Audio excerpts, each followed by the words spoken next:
Another chilly night, but warming up for the weekend. It's meteorologist Joe Martucci here, and we are talking about highs in the 60s for Friday, Saturday, and Sunday. But I want to show you this first. This is from the United States Drought Monitor.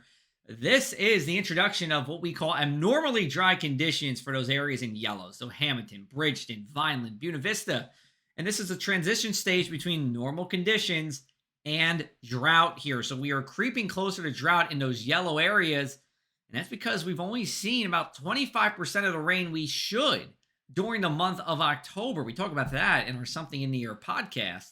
We take a look at the next couple of days here and no rain to speak of for Friday, Saturday, or Sunday. So, really good news for our weekend plans. It's not that great for this, not quite drought, but not quite normal situation we're in either in parts of the area. The reason why we're dry is because we'll be under the influence of high pressure here. It moves to the east and it moves back to the south and west as we go into Friday night. All of this still keeps us dry and pretty much keeps this front from really impacting us too much over the weekend. Yes, it'll get cloudy at times, but we're not expecting any rain. That should stay away from Jersey as we go into our Saturday and Sunday. Overnight lows here will be below freezing. We did have our first widespread freeze on Wednesday night, and we're just going to do it again in most inland spots here on Thursday night. The shore will be in the mid to upper 30s. No frost expected at the coast. We go to Friday morning, we'll jump up to around 50 degrees by 10 a.m., all with that beautiful sunshine and bright blue sky. And winds come out of the southwest on Friday here with that sunshine. It's a seasonable day.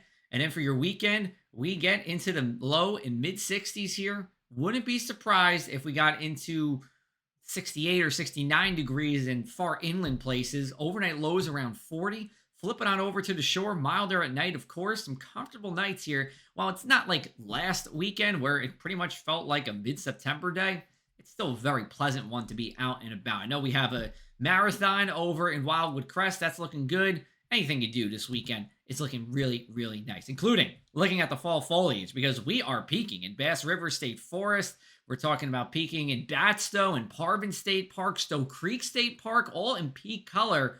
Less color as you make your way towards the coast, of course, but even at the immediate shore, we're in moderate color now. And I do think by the time we get to next weekend here, I think we're actually going to be past peak in a number of inland spots and really starting to peak at the shore at that point in time. So let's take a look at our inland 7-day and we'll get you home here. Temperatures rising as we go into Friday, Saturday, Sunday, and Monday. We peak Monday and Tuesday, but Tuesday looks to have some showers in the forecast for our election day and probably carry on over into Wednesday as well. We look at our shore temperatures in the 50s on Friday, and then we're in the 60s from Saturday all the way to next Wednesday.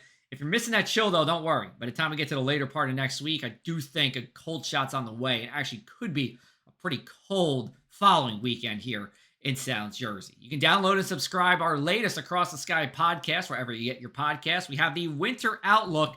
Now, this one's a regional winter outlook that's out now. That's our latest episode. If you want a Jersey-specific one, though, or something in the air podcast, that's our local pod that's dropping next week. And that will be all about what you can expect this winter in New Jersey.